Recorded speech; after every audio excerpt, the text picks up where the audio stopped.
Going on? Tom Bombadil.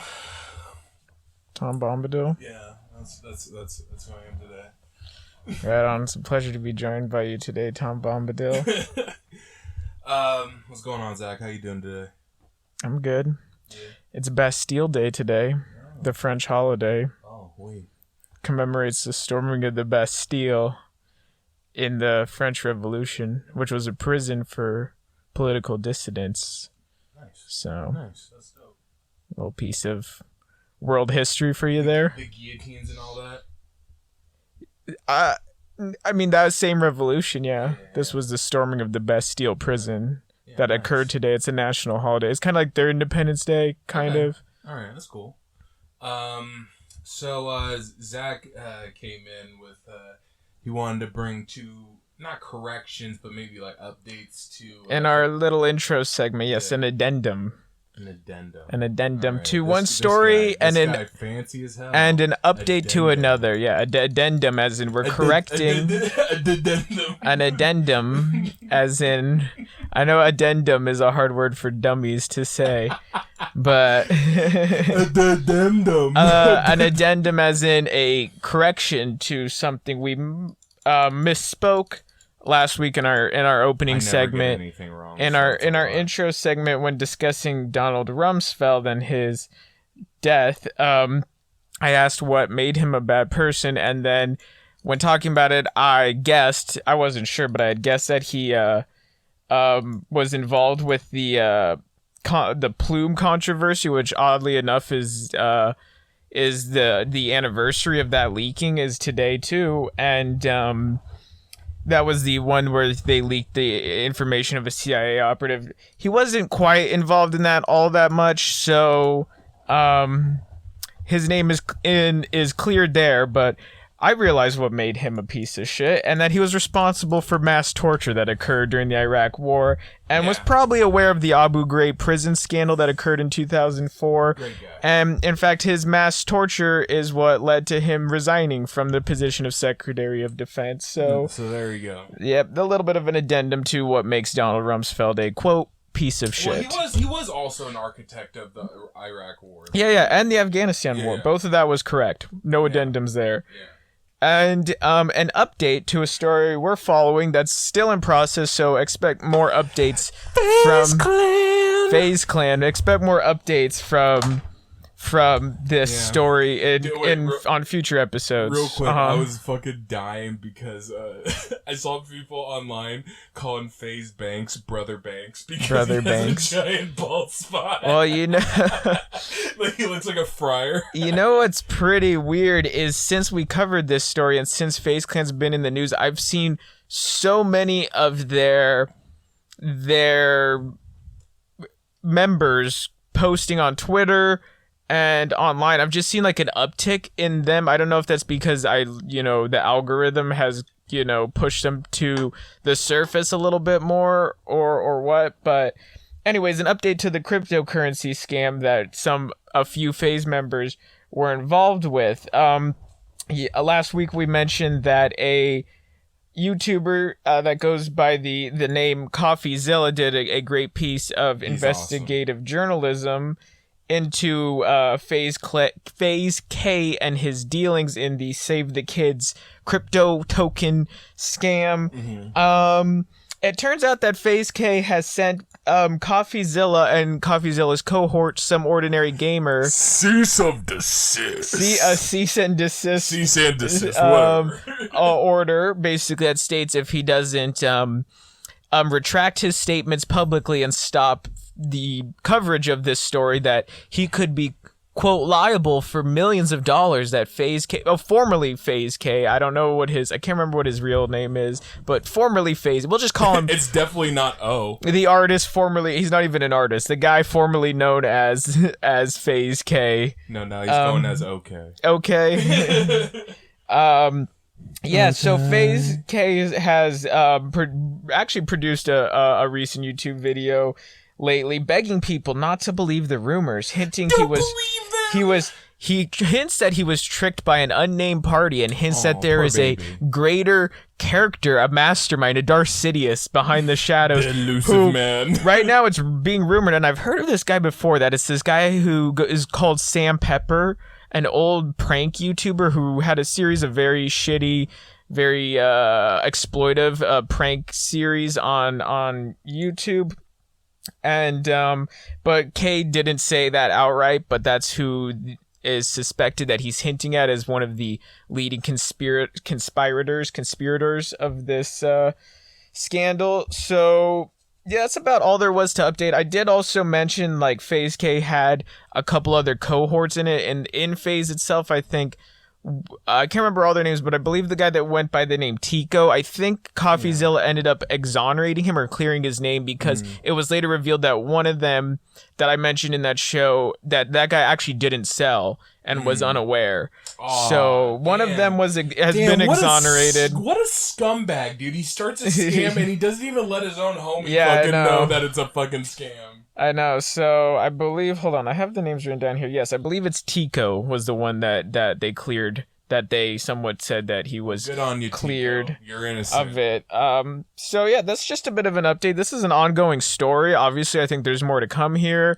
It'll be interesting to see how much this affects FaZe's greater organization and operation, because they are big, and I did not realize that. I don't follow a lot of gaming stuff these days. They moved to Atlanta, and I think they're the the professional team did, but they're based out of LA. Oh, okay. Yeah, the COD team moved to Atlanta, but they have a bunch of people in their organization, and yeah, and unrelated news to this, I've also noticed an uptick in what it seems like since this has come to light. It seems like there's actually a lot of influencers online who are involved with some or have some crypto token of Jake and Logan Paul. They're all promoting some crypto token. Yeah. So beware. That's some sketchy shit. I would recommend you don't invest in any crypto token peddled to you by a YouTube or Instagram or any online influencer. It's probably bullshit and you'll probably lose money. Avoid at all costs. Anyways, updates to come about that story as it continues to play out. Just here you go. Just look at them. Just look at them and be like, is this person lying to me? And you look at the Paul brothers. Can this guy Keemstar? you look at like a Rice Gum and you're like, yeah, this dude for sure wants to... They're not out there to help you make money. They're making money for themselves. That's what being an influencer is about. It's about exploiting the internet, exploiting vulnerable people online and making money off them. Seeing your fans as just mobile piggy banks that you could fucking...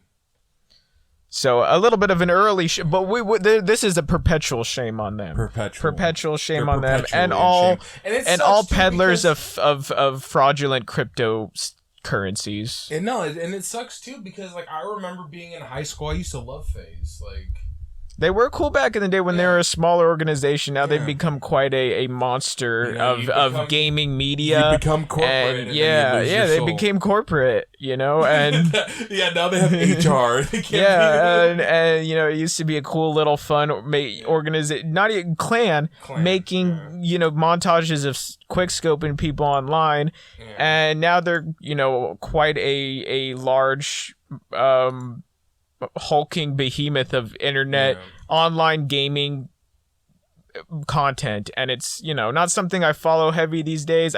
Like I said last week, I think most of their followers are younger guys,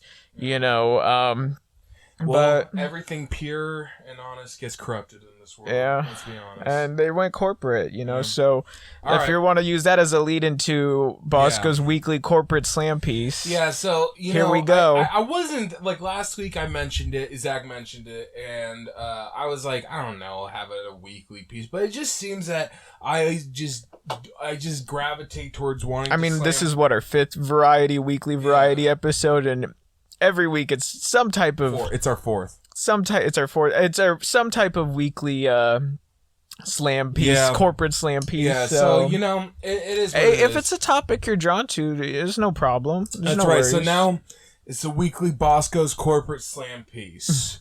Boom. Anyway, so... Right on. Right on. Let's take down the man. All right, so... Oh, shit. All right, so we're talking about... Yeah, so who I wanted to slam this week was I wanted to slam Frito Lay in Topeka, Kansas. The chip company. Yeah. In Topeka, Kansas, they had a factory that there's been strikes going on. Have you seen any of this? No. Okay. So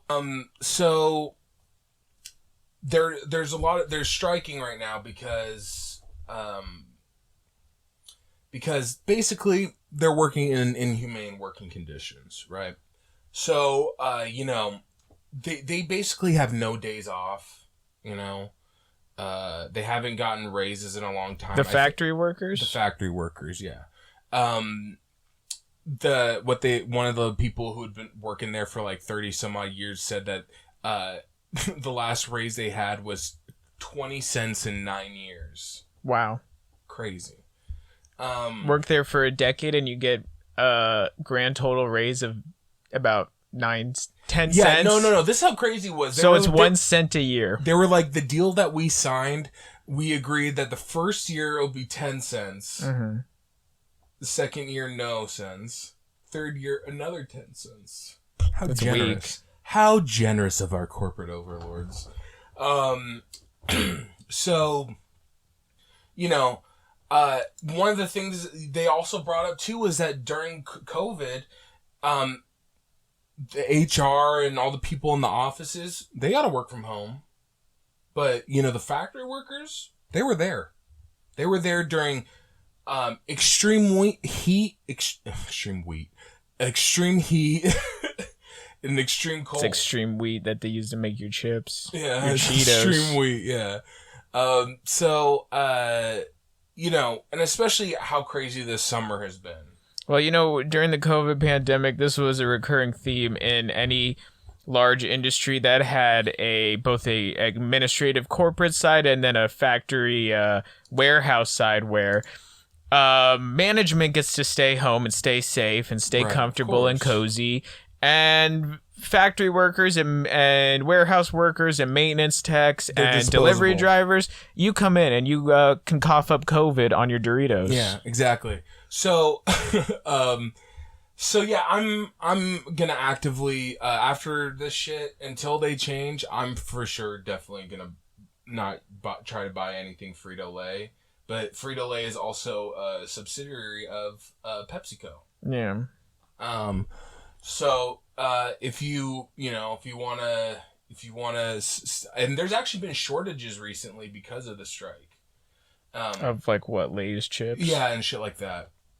So, one of the interesting things is they talked about how they get to work something they called so lovely a suicide shift. A suicide shift? I'd love to hear about that. Sounds like something all fucking metalheads would be very interested to work. Suicide shift. Badass, bro. Badass, bro. Dude, only the hardest do a suicide shift, all right? So basically what it is that they have 8 hours off in between shifts. And they work 12-hour shifts, 7 days a week. So obviously this is in California, because I'm pretty sure there's a California state law that says there has to be 10 hours between. It's in Topeka, Kansas, this specific factory. And that's the thing. Just on a side note, a good thing is that I think in the Senate budget bill, Joe Biden, Bernie Sanders announced that the PRO Act is going to be included into the Senate budget bill, which is a great thing because the PRO Act is basically a pro-worker piece of legislation that helps people organize and fight against companies that think that they're disposable and that, if you work until you pass out, But the suicide shifts in particular, so I just thought I'd pop in a little good news there. Mm-hmm. Because I saw that and I was like, hell yeah, dude, that's a legitimately piece of good news. Something you won't hear often here. So the suicide shifts, basically they were like, okay, we're off at 11 a.m., but then you had to come back at 7 p.m. to work another 12-hour shift. Damn. Think about that. 11 a.m., you get off of a 12-hour shift, and then you have to come back on at 7 p.m. So they work 7 p.m. till the next day at 11 a.m.? Yep. That's longer than 12 hours. No. So they get off at 11. 11 a.m. 11 a.m. Okay. And then they have to come back in at 7 p.m. So they only have the same day, right? And they only have 8 hours off in between shifts. That's fucking gross as shit. Yeah. That's gross as shit. And of course, with this crazy heat wave we've been having, all over, really. Did you see recently that they said that in California that there's like a huge salmon die-off right now because of the heat? Mm-hmm. That was in the news last week about marine life dying off due to increased temperatures in the water. Right. So and increased Fritos too. The salmon started eating the Fritos from the factories that were made with blood and tears. Yeah. Well, they started dying. There's something interesting. So imagine what that's doing to your kids. Yeah, you're right. There's something interesting that I've always thought, and we'll talk about this stuff later on. But it seems like, when heat becomes like a global issue, like it has been lately, I saw recently that there was in Lebanon there's a crisis. Mm-hmm. There were basically they used to be basically like one of the only middle class places in the Middle East, and lately they've been struggling. Well, that's not true. There's Israel is a middle class. Jordan is a middle class place. Fair enough. Kuwait, Dubai, all upper class. Okay, fair enough. So, but they were one of the first, I think, is what I was saying. Mm-hmm. There was I think in Ethiopia there's like a civil war going on. Is there? Yeah. And then of course, what's going on in Haiti, what's going on in Cuba. It just seems like when there's a heat wave, it just seems that like our system everything just kind of breaks down, right? Mm. So of course we're gonna break down.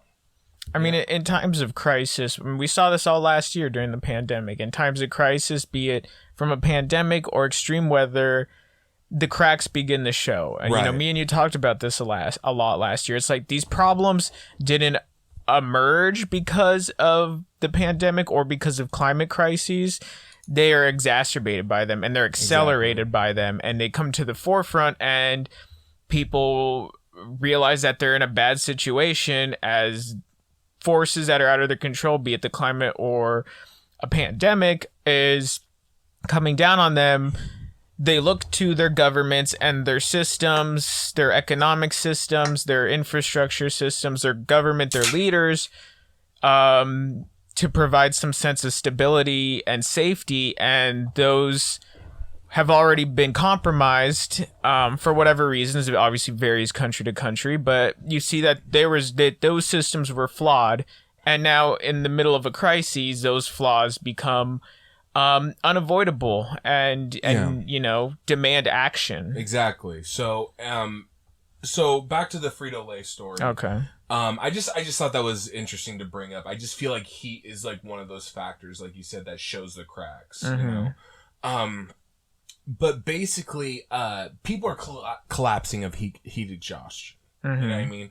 And there was this great video. I don't know if you saw it. I sent it to you, but you hear from the workers and what they complain about. One guy was saying like, when I was a kid, I took a tour of this factory and they said, "Oh, you'd be lucky to work here." And then he does work there, and he's working in shit conditions. You know what I mean? It's hotter than Satan's front porch. Yeah, I love that expression. Yeah. And you're sweating like a whore in church.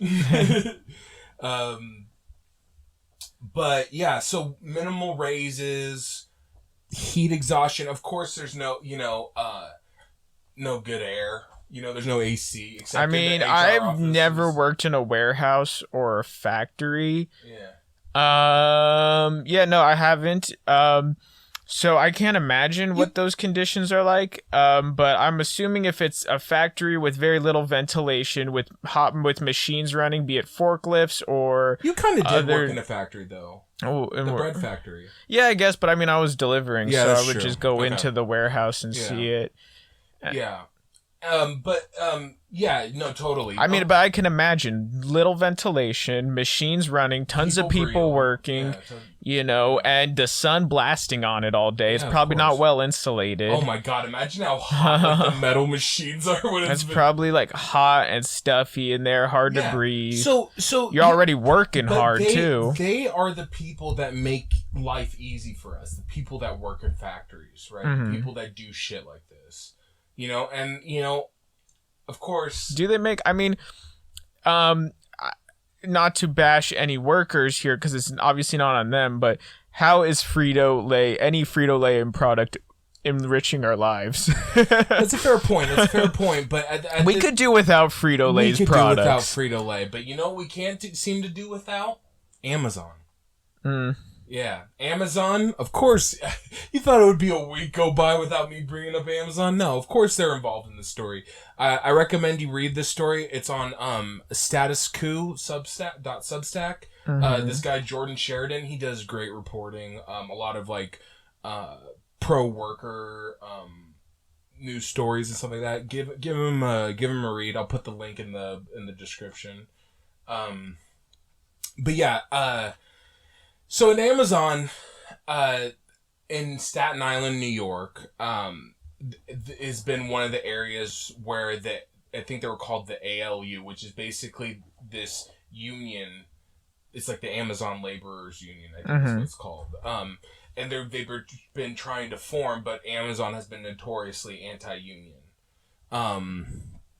So, if you remember the protests from earlier this year, which were national headlines, and I think it was some Alabama. I don't remember the city exactly, but yeah. So we learned of some more inhumane working conditions, right? Before it was the pooping in bags and the peeing, peeing in bottles. Peeing in bottles, constant working. Wasn't there some story released allegedly? I don't know if this is true or not. But that the little computer you carry around tracks if you stop moving. And it tracks how fast you do tasks. Yeah, and if you stop moving, I don't know if it clocks you out or reprimands you in some way. I don't quite remember. But I swear that's something I've heard. They do have tablets that they work with that track the tasks that they're on. I don't know exactly how it works because I don't work at Amazon. But okay. It's a bureaucratic nightmare, I bet. Oh yeah. Well, and the thing is that people have said that they get fired by email, by bot. Basically, they get fired by bot. That's crazy. That's crazy. You don't even have a fucking face-to-face when you get fired. That's fucking nuts. Well, it's a little bit of a personal side tangent here. I knew that. I mean, I was on a temporary amount of hours, so I knew that my layoff was coming.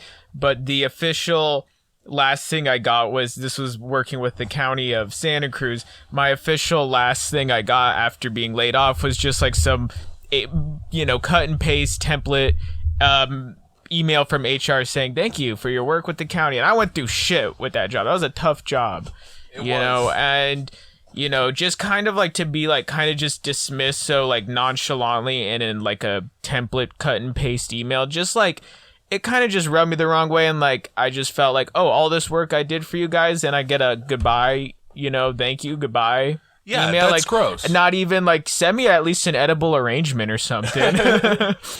Maybe a bouquet of flowers. I mean, my direct supervisor did call me and leave me a voicemail that was nice of him, but he was on site with us, so he knew me personally. Right. He just said, hey, thanks for your work, and that was cool of him, but still and then complete cut off contact from the county. I've been waiting. This was months ago. I've been waiting to maybe receive a message from them, giving me other opportunities, putting forward, because I was a good employee for them, but nothing. Yeah. Anyways, just I understand that frustration of being laid off in an email, essentially. Yeah, it's terrible, But yeah, so one of the things workers reported. So I'm just gonna go over some things that was reported there. People were saying from the moment we walk in, we're literally dripping wet in our own sweat. Mm-hmm. One Amazon worker who requested anonymity for fear of losing their job, of course. Understandable. Witnessed 4 co-workers carried off on stretchers. Ambulance then called due to the extreme heat inside of the warehouse. It's like a war zone there. Yeah. They were saying, some people were saying, sometimes the warehouse should have been shut down for the day. The conditions are not fair. We've already been working 12-hour days, and it's similar to a prison facility. You know what I mean? All this to get you your butt plug in 7 hours. Yeah, exactly. Because you want that butt plug for tonight. Yeah, it references a person part of the ALU that's trying to unionize Amazon work. Dana Miller, she said she passed HR officials in their fully air-conditioned offices, of course. Oh, I bet. Of course. But when it's hot, you want to go for a nice bottle of water, right? Of course. The water stations at the job have been running empty. So while the stations lacked water, Amazon was like, "We'll hand you water bottles." This is what one of the workers said when they saw the water that Amazon was handing out to them. They said, "We don't know how long they've been sitting or where they've been sitting. They taste very cloudy. Nobody drinks it because this water tasted horrible." Think about it. That water was probably sitting there for a long time, and they were just like, whatever, we'll just do this. It just shows a consistent lack of disrespect for humanity. That's what I hate Amazon.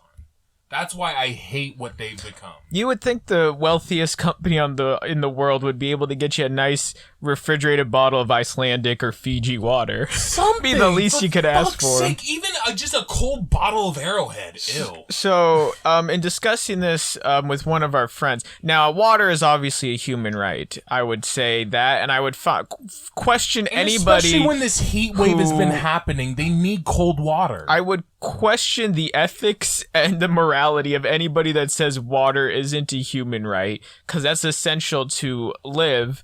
But we had a friend who questioned whether AC was a human right in a warehouse. We can talk about that. What do you think? So I think it's an interesting question. To say like, hey, is air conditioning a luxury? I would argue in some circumstances it is. Like, I have neighbors at my parents' house where I'm staying right now.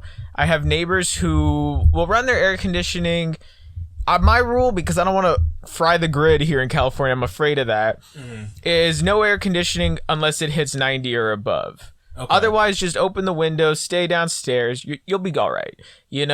Yeah. And especially in houses, they stay cool. But I have neighbors that'll run it on days where it barely breaks 80, and they'll run it through the night where the temperature drops down into the low to mid 60s. I'm like, that is fucking indulgent. You're going to fry our power grid. I've run mine at night, but I put it on like a timer, like an hour timer, just so I can. I mean, if it's unbearably hot at night, I understand. But like, if it's in the mid 60s, you don't need it. So in a lot of ways, it is a luxury. But let's take it out of the personal because I think we could go back and forth about as far as just being a person, should they have access to AC?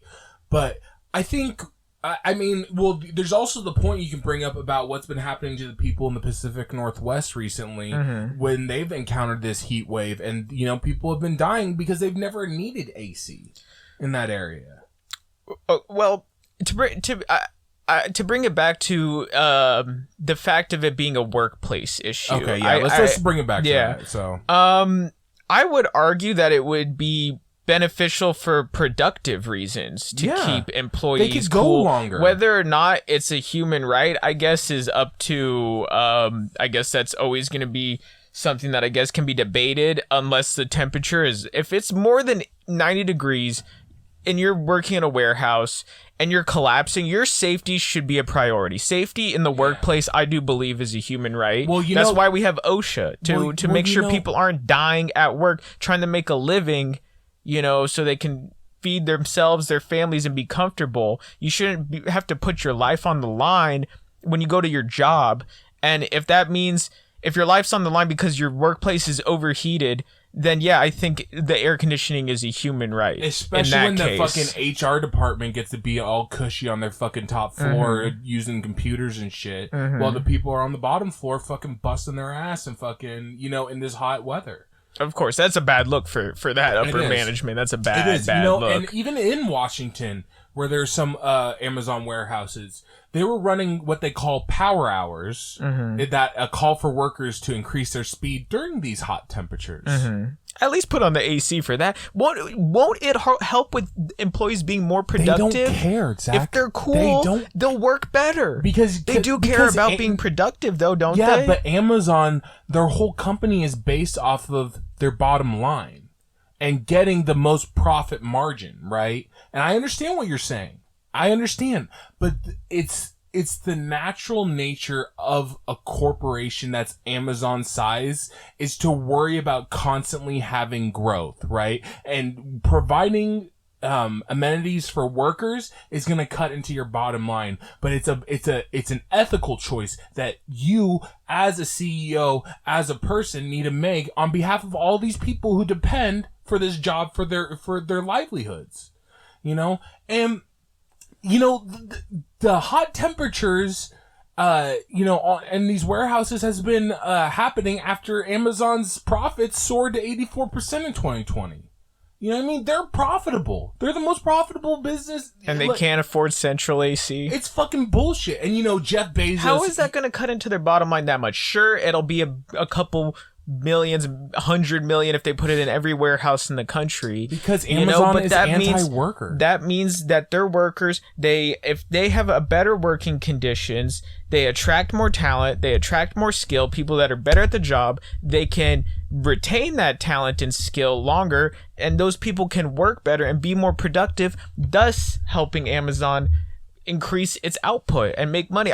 This seems like such a short-term oversight. I agree with you. I mean, I don't understand a lot about business or how industry works and runs, but that seems like a very short-term outlook on it, just skipping out on AC because that's going to be a little bit of a dent this year, putting it in every factory. Well, compared to like years of having that AC to increase productivity and make sure that your employees are comfortable while they're working to provide your service. Well, the thing is that I think that this is going to be an ongoing problem as far as global warming happens. Yes, we believe global warming is happening, but Jeff Bezos wrote in his letter to the shareholders on his way out of Amazon, he wrote, Amazon is, quote, Earth's best employer and Earth's safest place to work. Really? How far is his head up his own ass? Oh, dude, that's what he said. Did you see the fake video he did where he was asking his brother to go to space with him? It was so fucking cringe. That's just what he is. Bro, that's the most neoliberal pandering line I've ever heard of for a CEO to write. We're Earth's best buddy and their best employer. Come work for Amazon where we're making a difference. Like, fucking shove it where the sun don't shine. Maybe then we'll be a little cooler. Yeah.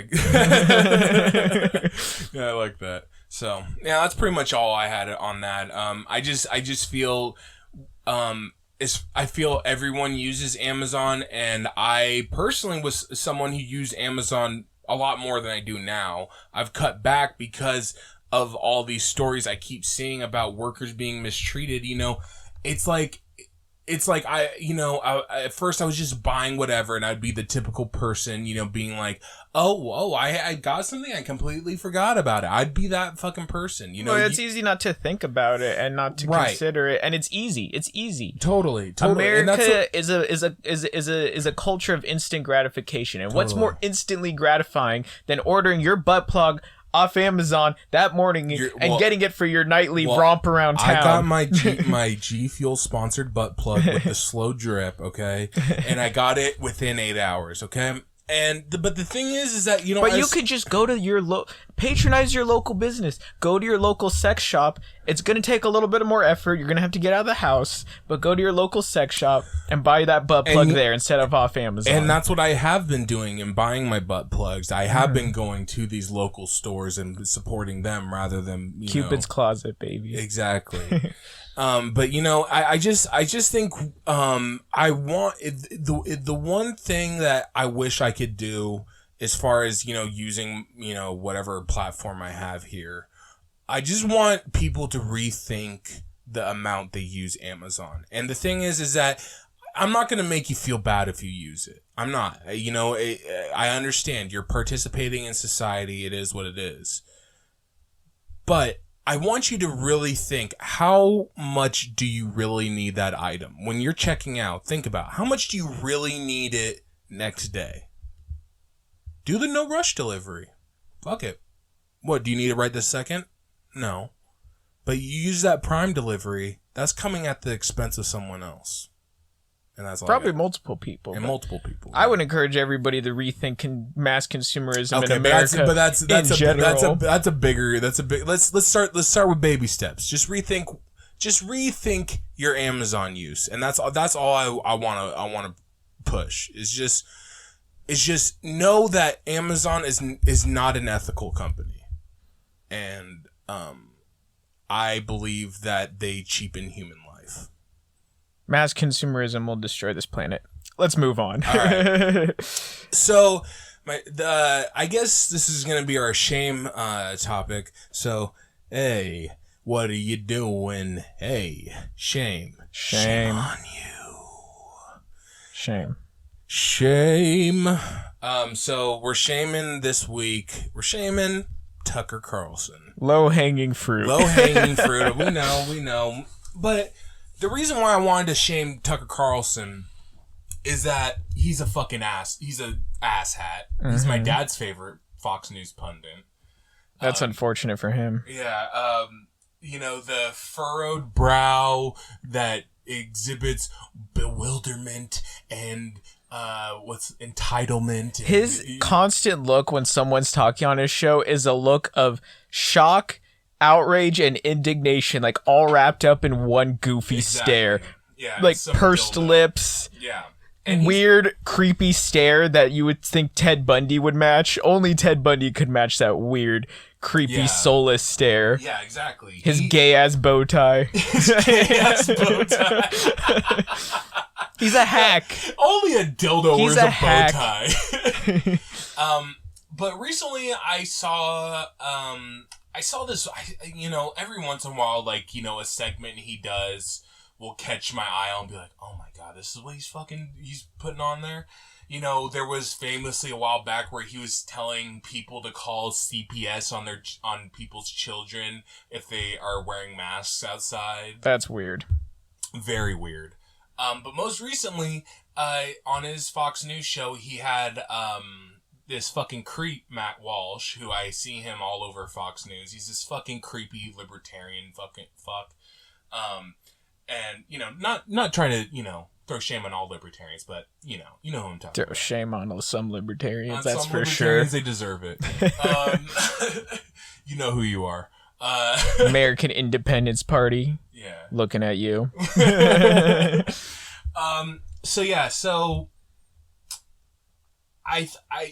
he was recently saying something, it's in regards to, the CRT and, because that's, the latest, culture war bullshit Fox News is peddling. Mm-hmm. Critical race theory, in case you don't know.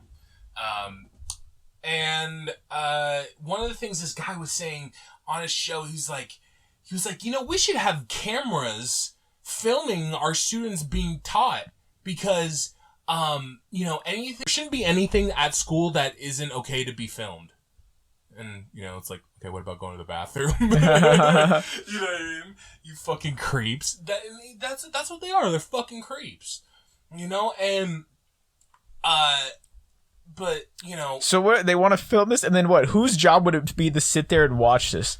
Yeah, well, they were saying like what poor public employee would they spend taxpayer money on? They're saying giving the parents access to the live feed, like when they're learning about. So what? Some nosy ass helicopter parent has even more tools, exactly, to fucking intrude on on teaching. And one of the things they brought up in that clip was about sex ed.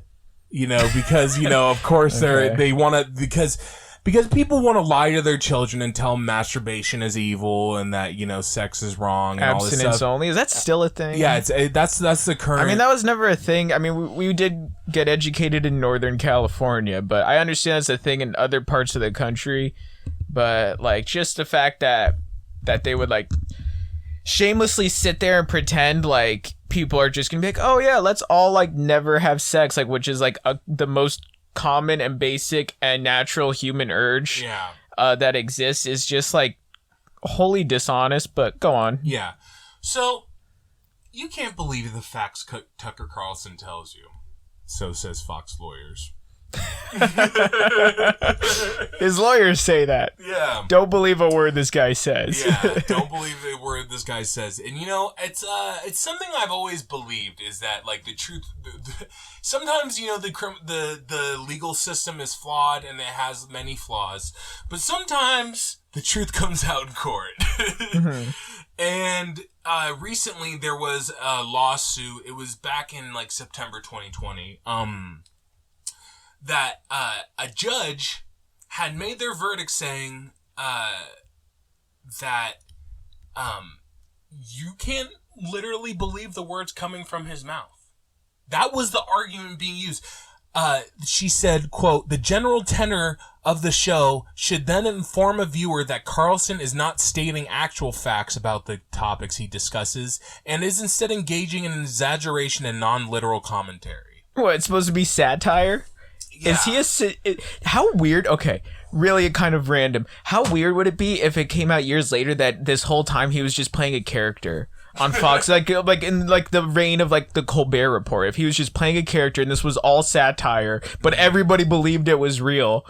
No, I don't think so. I don't think so either. No. How weird would that be if he was like, I just wanted to do this joke to just like show the absurdity of right-wing propaganda media, and it worked too well. Yeah. I emboldened white nationalists. Whoopsies. Yeah, it became a dog whistle for white nationalists. Fox persuasively argues that Mr. Carlson's reputation and any reasonable viewer arrives with an appropriate amount of skepticism about the statements he makes. Of course. This is not the first time that this defense has been used, though. $10 million libel lawsuit filed by the owners of One American News Network against MSNBC's Rachel Maddow was dismissed in May when the judge ruled that she had stretched the established facts allowably, quote, "The context of Maddow's statement shows reasonable viewers would consider the contested statement to be an opinion." Okay. So what you're saying is Carlson and others like him, even others on the, quote, other side of the aisle, quote unquote, get to hide behind the shield of, oh, this is all just my opinion and you shouldn't believe it. Yeah. Because they're definitely not sitting there saying, don't believe me. No, they're not. And that implication's never really made. They want you to believe it. And it gives all the fucking credibility to the people who still say fake news unironically out there. You know what I mean? It's not like they're presenting news, but they're doing it in like a editorial sense where they get to like throw their spin on it, Right. And, so back to Tucker. Let's talk about Tucker. Okay. So the case was about a former Playboy model, Karen McDougal, who said Carlson defamed her on her show. Carlson's claim that McDougal approached Donald Trump and threatened to ruin his career and humiliate his family if he doesn't give them money, right? Mm-hmm. Carlson basically said it's a classic case of extortion. But yeah, so basically this was in response to a lawsuit from one of Trump's, mistresses or whatever.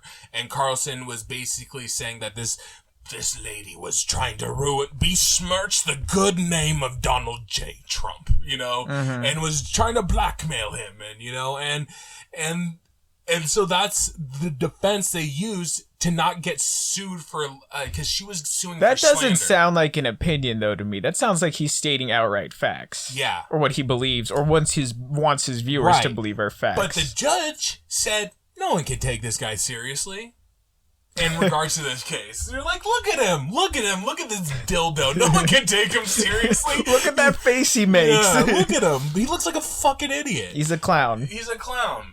But, you know, like, the thing is that he's, like, during a lot of this COVID shit, he's been one of the biggest pushers of these super toxic and shitty narratives that just are, like, you know, Fox News talking points. Like, for example, in June, as protests erupted across the U.S. June 2020. Yeah, June 2020. And after the killing of George Floyd, Carlson said, definitely not about Black lives, and told the viewers to remember when they come for you. So, I guess my whole point of bringing this up is to shame him, of course, lather him up in shame butter and cook him over his spit. He's shamed. I mean, he deserves to be shamed on a weekly basis, but yeah, he can be. Obviously, that would become tired. But I think it's funny that this is the best way to shame him. That in a court of law, it was argued that he is legally nonsense. But at the same time, it worked, and he gets to continue to do his show as is, and continues to manipulate the American audience, and actively damage our democratic process by spreading misinformation. Exactly. And that's why American political discourse is fucking toxic as shit, is because, you know, we'll take the two biggest ones on the so-called left and right, you know, Maddow and Carlson. You know, those are probably the two biggest political pundits on TV. If you think Rachel Maddow is on the left, yeah, no. That's asinine. Yeah. And naive. Yeah, definitely. But you take those two, and, you know, they're probably the two biggest talking heads, right? Like I said. And they've both been proven in court to be considered nonsense and tomfoolery. And you know, it's just, I don't know, it's weird that these people are so popular, yet they can hide behind basically, oh, well, I'm not saying anything seriously. Mm-hmm. You know what I mean? They get to hide behind that. It's like almost like the same argument. It's like, oh, I was only joking. You know, when people use that sometimes, you know? It's like statements they actually believe or want you to believe, and then when called out on it, oh, it's a joke. I'm playing a character. I'm exaggerating for the sake of you know, postulating on my point. I'm exaggerating. Yeah. Remember how Tucker Carlson a couple weeks ago was claiming that the NSA was investigating him? Yeah, that's a whole thing. So what came of that? I know the NSA denied it. Well, they denied it, and then they said that I guess he was looked into because he was trying to interview Vladimir Putin. Is the narrative right now? Okay, but I mean, obviously, like, you know, if the NSA was investigating him for whatever reason, like, I know they wouldn't just come outright and say it, but, like, it's a strange, you know, he likes to present himself, even though he's there with his bow tie and his clean cut. He works for the man. Yeah. But, you know, Carlson and others like him on the conservative right like to present themselves as like they're against the government and they're fighting the system, you know. So his piece or him stating, I've never seen an example clearly of raging for the machine except maybe Pete Buttigieg. You know, so him stating that the NSA is investigating him promotes this facade that he maintains, because he's a facade. He was created in a conservative think tank somewhere. He's like, yeah, and there's he's a like lot of fucking dark money like a behind conservative him. think tank Frankenstein. That's what he is. Yeah, and there's tons of dark money behind him from very wealthy people who have an interest in heir to the Swanson family dinner fortune. You know, and a lot of wealthy people. Anyways, you know, but it serves him well in how he wants to present himself to his viewers, the facade, to maintain the facade, to say, I'm searching for the truth that the government doesn't want you to know, that I'm here to help you rebel and break these chains, and I'm fighting against the system, and look at, they're investigating me, and I have a whistleblower who's let me know about this. I don't think anything's been released. I don't follow his show. I don't think he's come out and said, oh, here's the guy, or here's what this guy said. Nothing's come of it.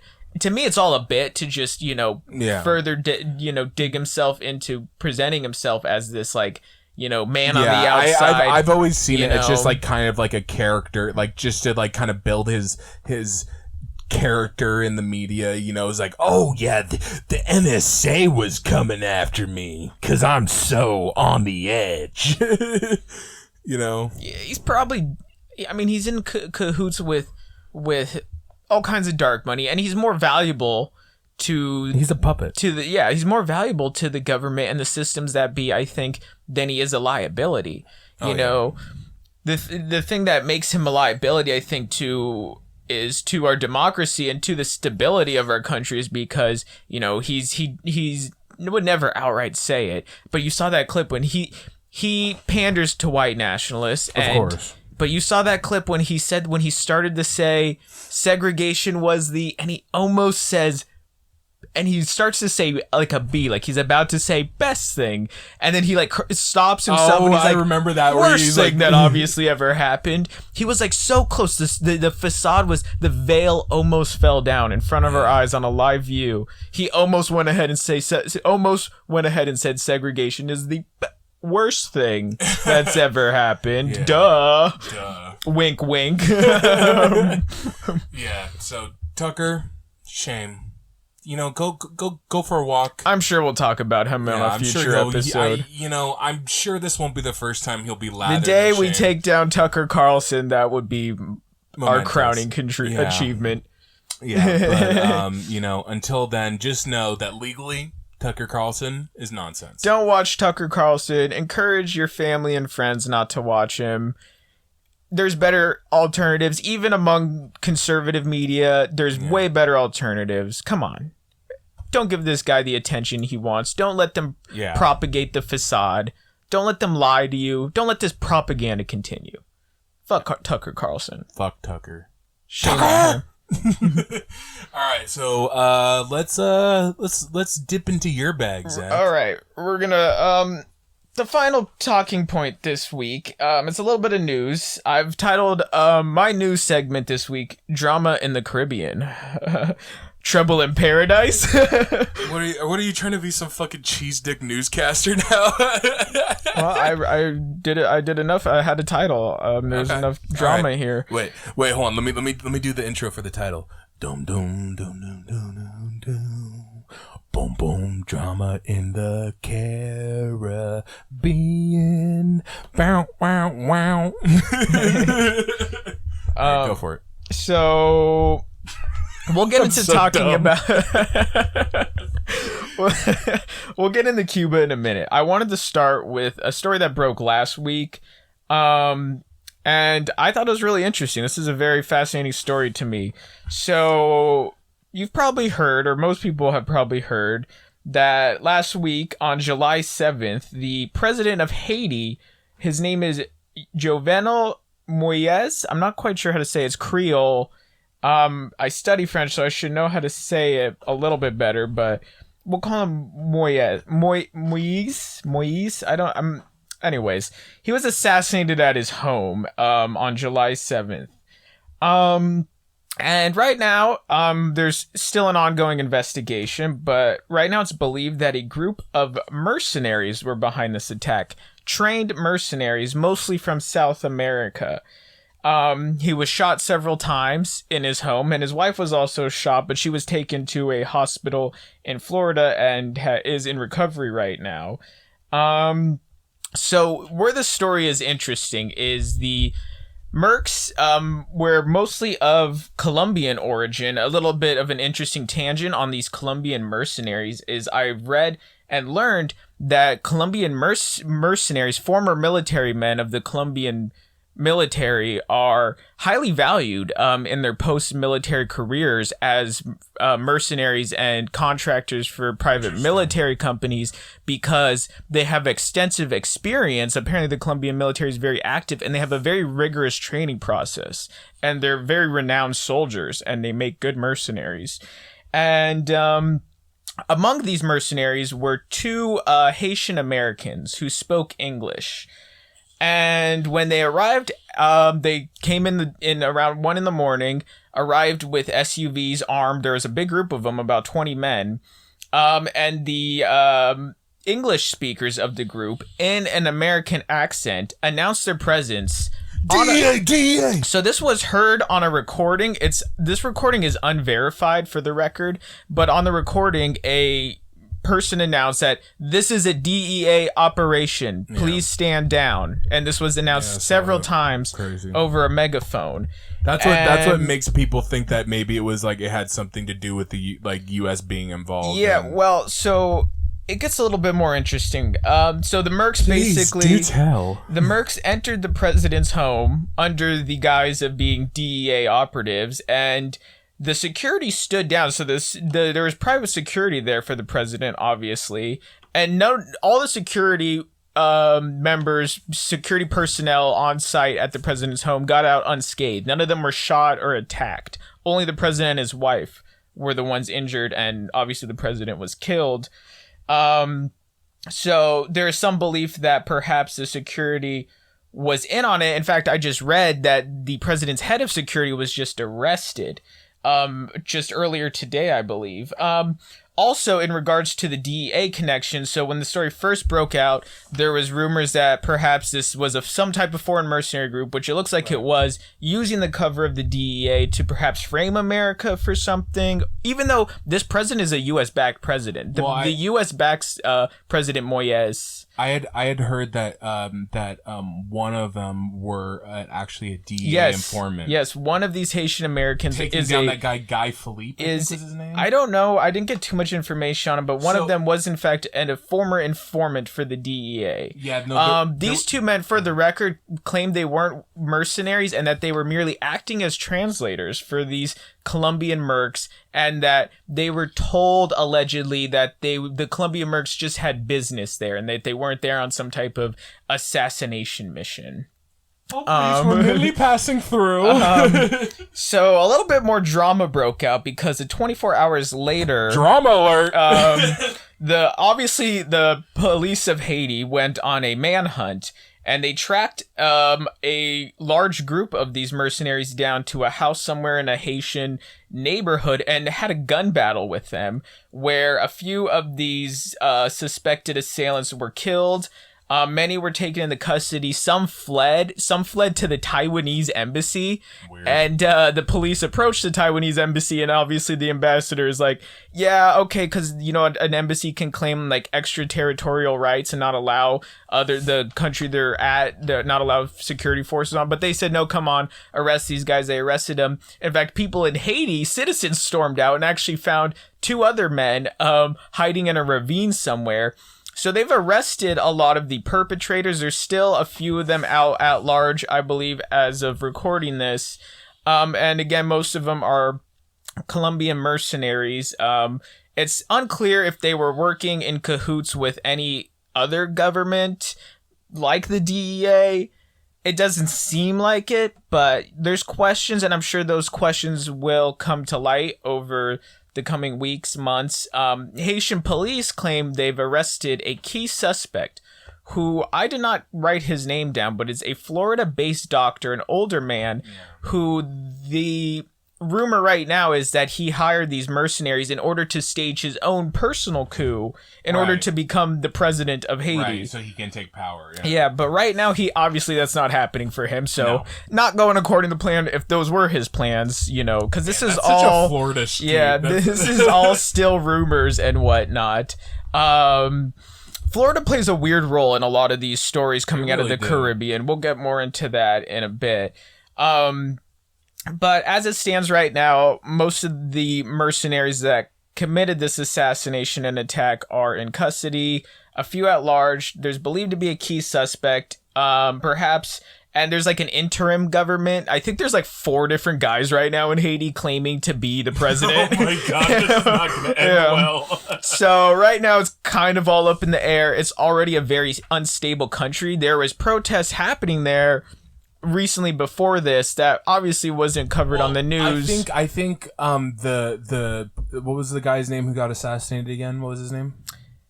Jovenel Moïse, the president. He was refusing to step down, and like basically people were protesting that, and then Biden, actually the Biden administration backed him. Yes, he's a U.S. backed leader, right? And they said that he should stay until the end of the year. Yeah. Just wanted to add that. Yes, that's true. So I guess more information will come to light. When it does, I will, in our intro segments, I'll keep this one, put a pin in this one, and I'll keep the updates coming. But who knows, this could be an internal coup. This could just be messy politics in a very unstable country. It could have some weird shenanigans going on, U.S. or other nations, but that all remains to be seen. So, moving on to what has been a big news story the past couple days, and that's Haiti's neighbor, Cuba, and mass protest erupting in the country as thousands Cuba flood out onto the streets of Havana and around the country. Go into a Jamaican accent.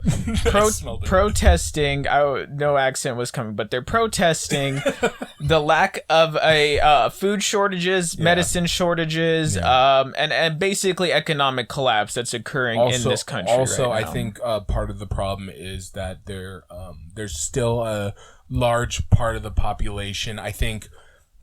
And don't get me wrong, I'm just quoting this off the top of my head, but I think they have like a population of 11 million and only 700,000 has been vaccinated. Mm-hmm. So there's like a lot of anger that, basically the vaccines haven't been distributed and, there hasn't been a good vaccine rollout in Cuba. So I think people there are rightfully frustrated with their situation. Definitely. It's important to note that there is counter-protest happening in favor of the government. The former Castro regime, obviously Fidel Castro died, but it's still very much connected to what he established. And, there's what I heard from a reporter is that, the government has a way, and Cuban government has a way of rallying people when it's needed, So in terms of these counter-protests, keep that in mind. So a couple important things to know. I do think that, definitely the government over there is probably not the best. There's probably a lot of hindrances in their democratic process there. There's probably problems with freedom of access to information. It seems like there's only one party there, so... Well, also, I mean, that's definitely a big factor, but how much of this struggle is caused because of the embargo that's placed on Cuba? So let's get into that. So, sorry, I didn't mean to jump your point. One thing I've seen is that, it's important to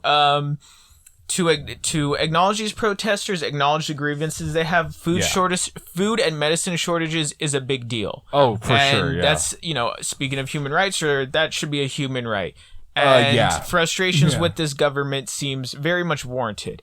For sure. But we need to be aware when dealing and approaching Cuba that there is a lot of U.S. imperialism and colonialism that has been active in this country for 60 years. Pretty much, a long time since Fidel gained power during the revolution.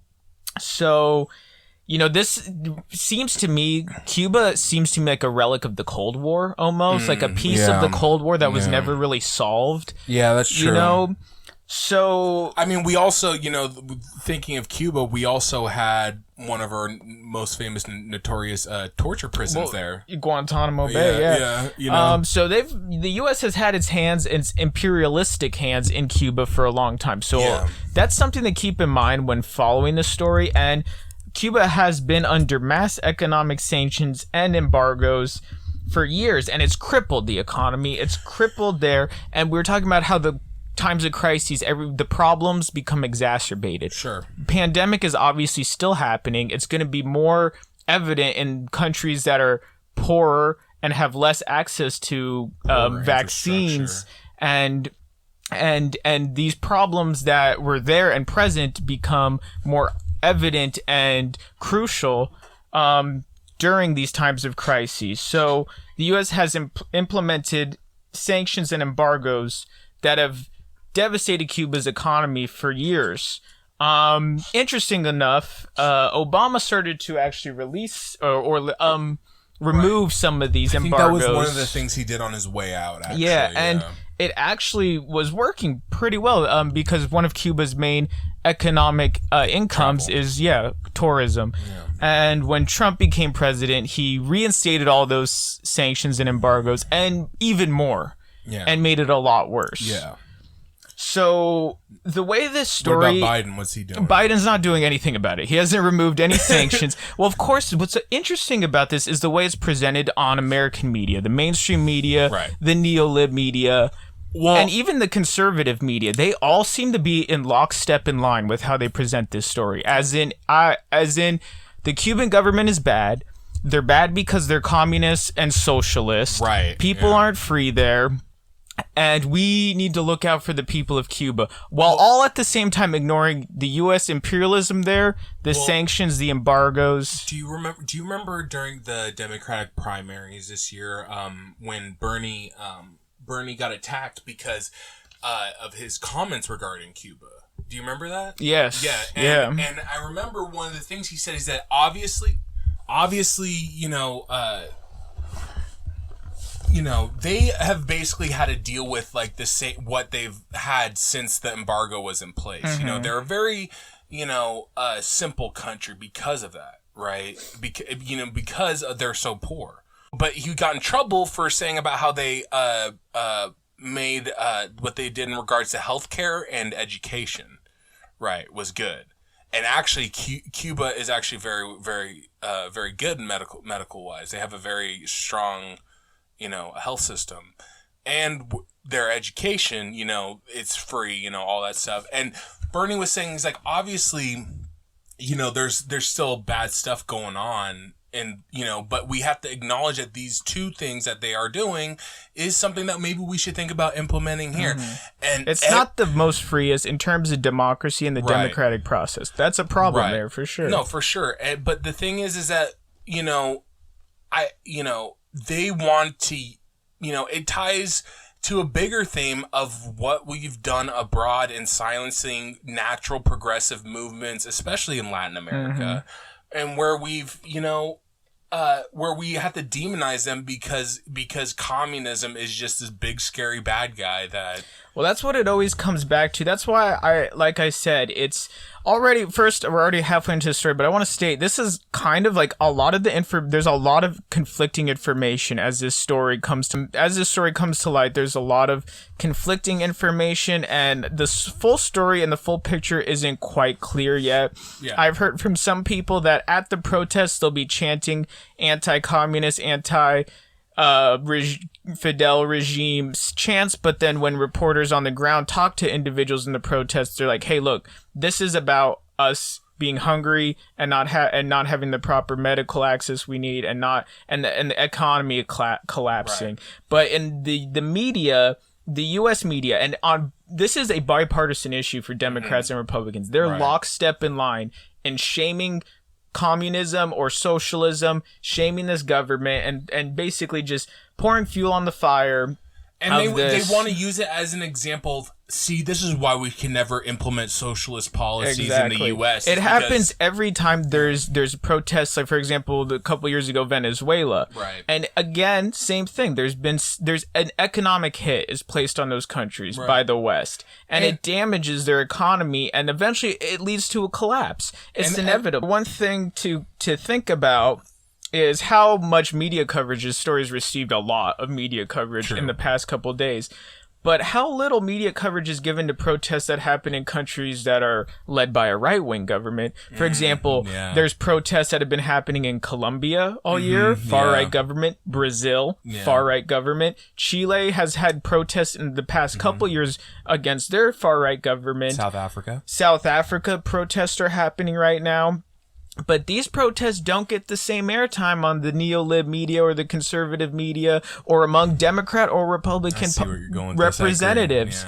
You know, they have their story there in Cuba, and that story is socialism is bad, right? And we need to propagate that idea. And if you start covering stories of protests and civil unrest in governments that are far right or right leaning, it's not as sexy, it's not as sensational as saying, "Oh, we're finally toppling the last of the communist dictatorships."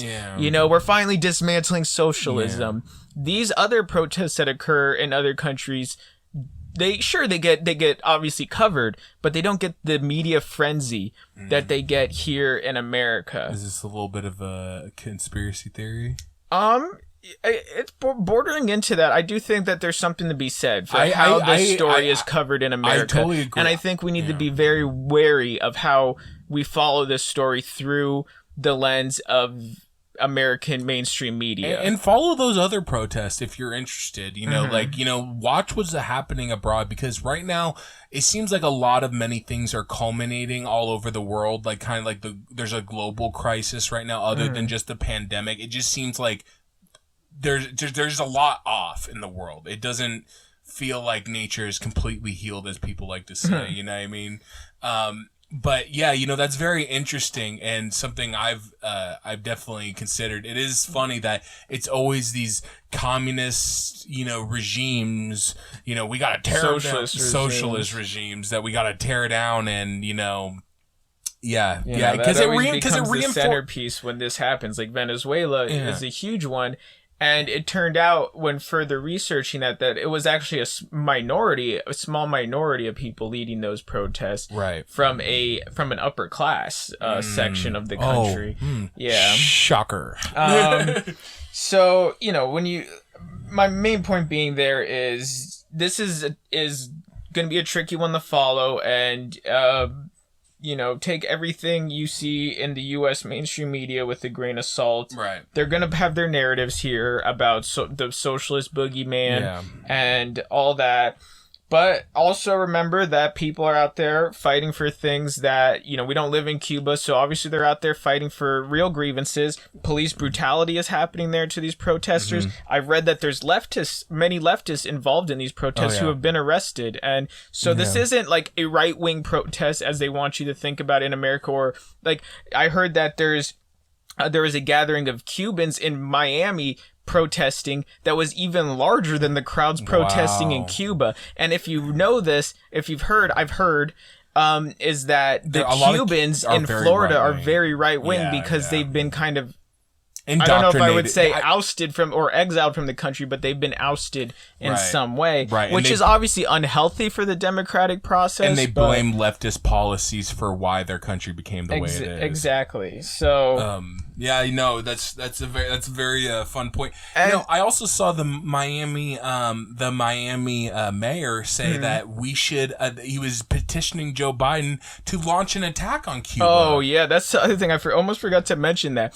A lot of these Cuban Americans in Florida are rallying for U.S. military intervention, which is part 2. The last thing I think we need. And I don't know how you could ever advocate for your home country to be invaded by the most powerful military on earth. That sounds like maybe you're a little too lost in whatever sauce. You're lost in the sauce, whatever baby. Kool-Aid you've been sipping that makes you that angry with your home country's government. Advocating for military intervention is kind of like maybe a bad idea. So hey, just look at what we've done in the Middle East and ask if you really want that fucking done to Cuba. So because of the history of CIA and US involvement in overthrowing governments in Latin America, be it the Caribbean or Central America or South America, I've seen people online positing that this is perhaps some type of CIA coup. I'm not going to say that. It's possible. I don't think so. In this case, I don't think so. I think the U.S. has a good way of stoking tensions there and using their economic sanctions to fuel economic collapses. But to say there's direct CIA involvement, I wouldn't say that about this yet. But in reading about this story, it made me think of all the times that the CIA or the U.S. has covertly in some way overthrown democratically elected governments. Let me just pause it here. I'll quote one Joseph Robinette Biden who said, "Could you imagine if we interfered and meddled in other people's elections? Could you imagine? That'd be crazy. That'd be crazy." Which brings me this week. It's not quite a conspiracy theory that I've had because a lot of this is real. Mm-hmm. They are conspiracies, but not theories. Okay. Because a lot of it's conspiracy facts. Yeah. That you're going with a more easily proven one. This is a deep topic. Yeah. We could honestly go for a whole show about just this this topic, but I'm gonna try and condense it down to just my ending segment here about the CIA's involvement with coups and the U.S. government's, be it through economic sanctions or embargoes or CIA-funded coups, they have many times collapsed, throughout the 20th century, collapsed and overthrown democratically elected governments in Latin America. Most of these democratically elected leaders were overthrown because they're socialist or left-leaning in some way, and they are replaced and installed is what is usually installed is a far-right authoritarian regime or some type of military junta that is friendly with the U.S. That is basically a U.S. puppet. We can control one guy, but controlling a whole government, would be a little bit harder if it was more democratically elected. Yes, because obviously the democratic system will work for the people of that country. Right. The U.S. problem here is that it threatens U.S. business interests.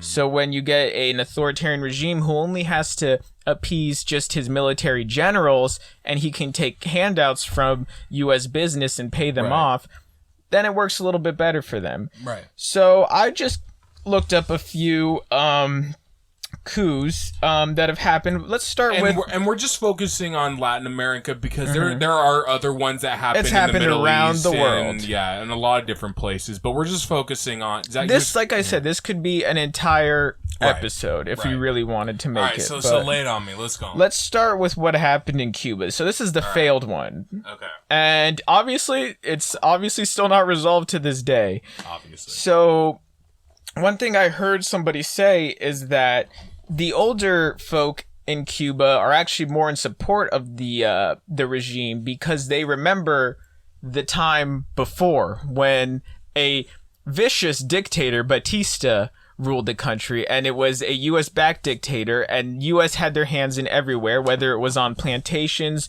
or just sucking all of the wealth out of the country and allowing and building their bases there. A lot of times it does have to do with trying to get access to different countries' resources. So in 1961, President Eisenhower at the time basically authorized the CIA to train and arm, and this will be a recurring theme for how these coups occur. The CIA will find exiled former military usually, or just members of that country who have been ousted from the country for their, most of the time, far-right paramilitary dealings. Right. And the CIA will find these guys, give them some training, arm them, fund them, and a lot of times provide air support. So what they did here, and what is famously known as the Bay of Pigs, was... Eisenhower authorized CIA training and arming of anti-Castro Cuban exiles and other paramilitary groups. They would then go... Their idea was they would land here in the Bay of Pigs, and that they believed that there was some strong underlying tensions towards the Castro regime, and that they would land there, and all these rebels who've been hiding underground would jump out to join them when they would land, and they would have the support of the U.S. like the U.S. would support them obviously through arms, but they'd also be there through their Air Force using unmarked Navy jets. And but unfortunately, when they landed, they overestimated how popular Castro was, and he was actually very popular at this time. Yeah. And many of in following the story today, many of the older people at the counter protests remember a time when Castro was very popular and admired as kind of a revolutionary who ousted colonialism and an authoritarian dictator from the country. So they landed there. Basically, no rebellion started up because people weren't interested in that, and Castro was much too strong in his support, and they basically, it was a complete failure, complete shit show. The Castro regime lived, and the CIA, he would become a thorn in the CIA side until the day he died peacefully about some time ago, decade ago. No, it wasn't that long ago. So that is one of the CIA's failings here in their Latin American coups, and one that obviously is still persisting and playing out today. So we'll see how that goes. But here's some other CIA coups that occurred. A very famous one is the case of the Guatemalan coup d'etat in 1954. A democratically elected president named Jacobo Arbenz, who was democratically elected and very socialist leaning. When he was elected, he introduced many new reforms such as minimum wage and universal suffrage. But one of the big things he did that made the U.S. not too happy was he ousted the United Fruit Company, now known as Chiquita Banana. He ousted them and seized the land that they were using and exploiting, and basically taking the wealth from this country and sending it elsewhere. He seized that land after ousting them and began to distribute it to the working class of Guatemala. The U.S. first off was mad that their business interests there were getting messed with, and they also started to fear that he was headed the way of communism and could become a state sympathetic to the Soviet Union. Yeah. Don't nationalize your resources. So he was seen by the U.S. as essentially a communist, even though he was democratically elected and was socializing a lot of the country and introduced a lot of reforms that America even has, minimum wage and universal suffrage. So an operation was planned. It was originally titled Operation PB Fortune. It would later be called Operation PB Success, which basically took, as they did during the Cuban attempted coup, they took exiled military from the country and other mercenaries from around Latin America. As we stated earlier, mercenaries, they seem to be in there seems to be quite a supply of them in South America. The Contras. And basically they trained a paramilitary force of some kind in nearby countries and armed them. The CIA trained and armed exiled military officer and other exiled military members and mercenary groups, and they basically were able to launch a coup that ousted President Arbenz and installed a authoritarian right-wing, far-right authoritarian military regime. And to this day, I don't know if it's the same government in power there. I didn't look that up. But it seems that it's now a country with massive wealth inequality and a country where that perhaps could have had some type benefited from some socialist policies, but is now a country of, I guess, a lot of poverty and massive wealth inequality. Probably in a lot due to having a far-right authoritarian military regime. Yeah. So another one I'd like to discuss, so you'll start to see a recurring theme here. Another famous one is the Chilean coup of the early 1970s. It started with an economic war launched by President Nixon that included economic sanctions and embargoes. They basically didn't like this guy, the president, a democratically elected, socialist-leaning, elected president named President Salvador Allende. Salvador. So yeah, Salvador Allende was elected to power after a series of rebellions and other, I guess, tensions in the country. But basically, the CIA came along, and they took a lot of planning with this because they wanted to decide because the U.S.'s main rule in this is they never want to look like they're doing anything. Because on the face, on the face surface, so they can tell the public, is they want to be able to say, we would never intervene abroad. We would never put our dirty, grubby hands in another country's political affairs. We would never try and stage coups. So all this is done in backroom dealings. So because they were worried about Chile going communist or becoming more socialist, and basically, this growing wave of socialism that was growing in Latin America throughout the 20th century, they came up with three options. They could do nothing and hope the political process out there would oust Allende without any coup. Or they could seek out some military officers and see if they could get them, what they could get them to do. And so basically they did their thing that they do, what they had been doing in all these other countries. Yeah. And that was... They've already written the playbook. Yeah, that was... Their goal was to try and back a coup through training people and supplying arms to back a coup that would oust his government. And this one, this was a successful coup, and they installed a notorious dictator. His name is Augusto Pinochet. Pinochet's a very notorious dictator.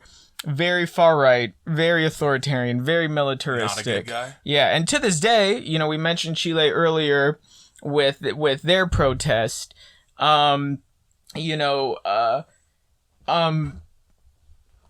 Fighting a far right government. So obviously, the effects of these CIA coups ousting democratically elected socialist governments, installing far right, usually military regimes, has led to great instability in a lot of these countries, and has led to a lot of far-right governments still being in power today, and has crippled economies there.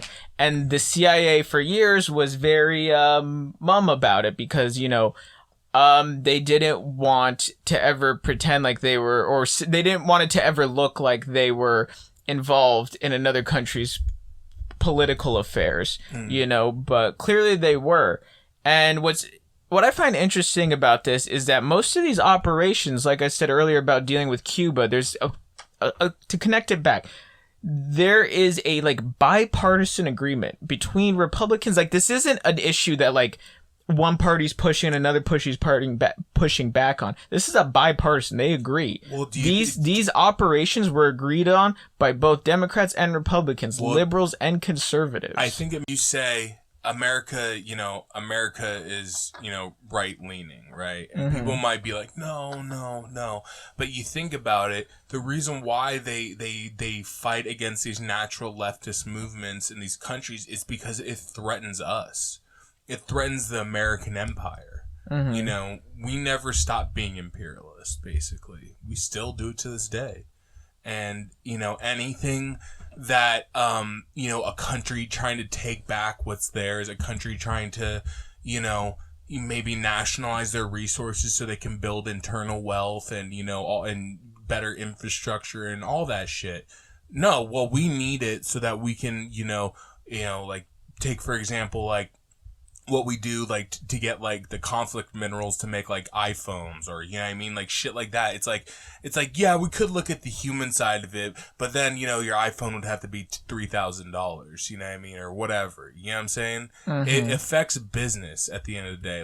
All these countries being, under a more authoritarian regime is more favorable to the U.S., especially if it's more favorable to U.S. business. Especially if it's a U.S.-backed puppet. Yeah, a lot of these regimes will nationalize their what they call banana republics, right. as in most of their wealth lies in some type of resource in earth resource, usually fruit, but other times it can be oil. In some countries, like Venezuela, Libya was oil, and Venezuela. Oh yeah, and sure. But a lot of this connects back to like the old Truman Doctrine, which I believe was an unspoken idea among the U.S.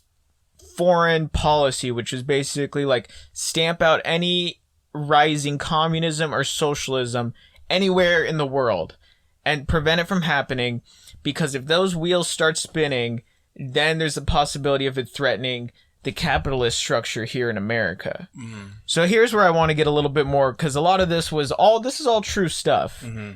Where I want to get a little bit more conspiratorial with it is that I believe most of these operations, that the reason the Truman Doctrine exists was to protect capitalism. Okay. And the reason these operations occurred was not because they cared necessarily. Obviously, they didn't care about the people there, but it wasn't just about U.S. business interests. That was obviously a main goal, but the other goal was that if they allow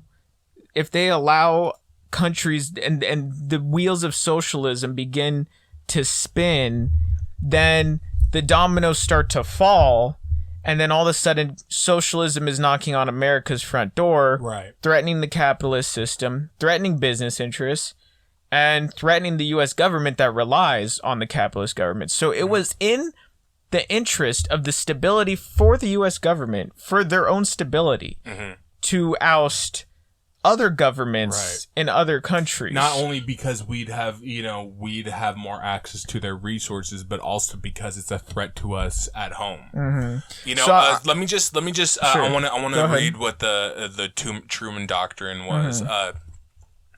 President Harry S. Truman established that the United States would provide political, military, and economic assistance to all democratic nations under threat from external or internal authoritarian forces. The doctrine effectively reoriented U.S. foreign policy away from its usual stance of withdrawal from regional conflicts and not directly involving the United States, to one of possible intervention in faraway conflicts. Mm-hmm. So it exists in order to be able to have intervention in anywhere where there's some type of socialist or communist uprising. Well, that led to Vietnam War. Yeah. And it's led to other wars too. There was wars fought in Latin America. Like there was that Grenada invasion that happened when Reagan was president. It was only it lasted like a day, but I'm not saying this is what's happening in Cuba, but to me, when I hearing about this story with Cuba, it just feels like it's a relic of that, or something that was never resolved, a loose end. America was able to shut down any rise of socialism in Latin America, except for Cuba. And so this was kind of left there. So now something is happening there. Protests are occurring. And the U.S. sees, finally, this is our opportunity. We can knock it off, finally, in the place we missed. And so in coordination with the media here, which is able to get the public behind anything that the U.S. government would say about it, or any U.S. business or government interest that they have there, by saying, oh, communism and socialism is horrible. If you live in a regime that's communist or socialist, you're not free. Kind of seems like power saving power. You know what I mean? Like, it's just like, we want to control the way that, we want the world to be in our image, right? We want the world to... But in reality, all we want is the resources. We want the foreign nations' resources. I mean, that's what the Iraq War was for. We've always had eyes. Well, we want to be able to exploit foreign nations. Yeah, right. We want to be able to exploit them. So, this was like a way That's of imperialism. Yeah, that's imperialism. And basically this is like kind of like a subterfuge, like, you know, kind of like psyop type of way of getting, you know, natural leftist regimes out of power. And, you know, I've known about this, you know, it's interesting hearing all that. But I didn't know, like, you know, it wasn't something I looked into a lot. But, you know, it is interesting because it kind of, you know, it kind of like leads to that like New World Order type of, you know what I mean? Like, you know, we all want, you know, I don't know. It's weird. It's weird that we meddle so much in other people's, you know, nations and lives, and we kind of just do it without even thinking about what the consequences are and what, like, how is this going to affect these people, you know? And we just go like, oh, well, we can't do that because, oh, yeah, we might bring, you know, some socialist policies or some leftist policies to the U.S., you know, because if people in the U.S. start seeing these leftist, you know, let's just take, for example, Latin America, some of these leftist Latin America regimes going like, oh, you know, they're promoting more socialist policies that seem appealing to a U.S. populace, are going to be like, oh, you know, why aren't we doing that? Yeah, I mean, it's the domino effect here that they're worried about. The way I see it is that any communist-based or socialist-based regime threatens the system that be in America, that being capitalism. Right. And the U.S. government relies on capitalism to remain in power and remain stable. Right. And so it is in their best interests that, the American public always keeps in mind that socialism is bad and it's the enemy and that it'll take away your freedoms or whatever. And B, that the rest of the world is also in line with how the American economic system runs in order to serve U.S. economic interests and to maintain the power that be. So, you know, who knows what's going on in Cuba and what the U.S. imperial interests are in that situation, but we've seen them play out in other ways in Latin America throughout the 20th century, and we've seen how the CIA or you know, the government in general operates when it comes to dealing with a government with a political ideology that doesn't quite match with what the U.S. government bases their system off of. Totally agree. So, yeah.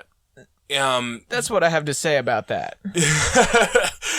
Yeah, you know, it is interesting. I think the fact that, okay, here we go. I found it. All right. I was trying to find Biden's comment on, the protests in Cuba. I think that might be, you know, interesting to bring up. So,